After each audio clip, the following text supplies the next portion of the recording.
ভোজের যে আয়োজনগুলো আমি রান্না করি, রুটি, পরোটা, ভাত, সবজি, তরকারি, মাছ ভাজি সব এগুলাতে করি আমি। একদম মানে কিচ্ছু ফেলতে হয় না, সবই আমি রান্না করে খেয়ে ফেলি। এই জন্য একটু হাঁড়ি পাতিলগুলো একটু সাইজে একটু বড় বড় নিয়েছি, যাতে কিচ্ছু ফেলতে না হয়, নষ্ট না হয়, সবই রান্না করে খাওয়া যায়। একেবারে ছাঁকনি থেকে ঝুড়ি থেকে শুরু করে আমি সবই নিয়ে আসছি।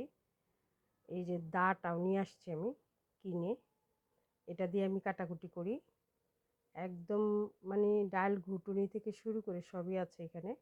এখানে অর্ধেক আমি জিনিস দেখাইতেছি, বাকিগুলো রেখে দিচ্ছি। এই যে ঘুটনিটা দেখেন কত সুন্দর।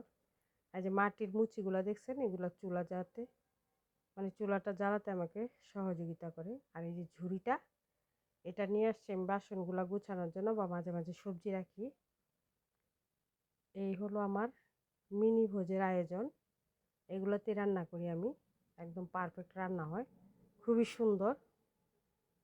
তো এগুলো আপনাদেরকে আমি একদিন দেখাবো আমি কিভাবে এগুলোতে রান্না করতেছি, আর আমার চুলাটাই বা কেমন।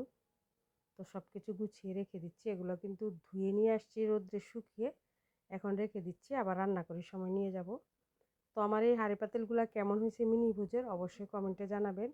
আর ভালো লাগলে লাইক শেয়ার করবেন, সুন্দর একটা কমেন্ট করবেন। আল্লাহ হাফেজ।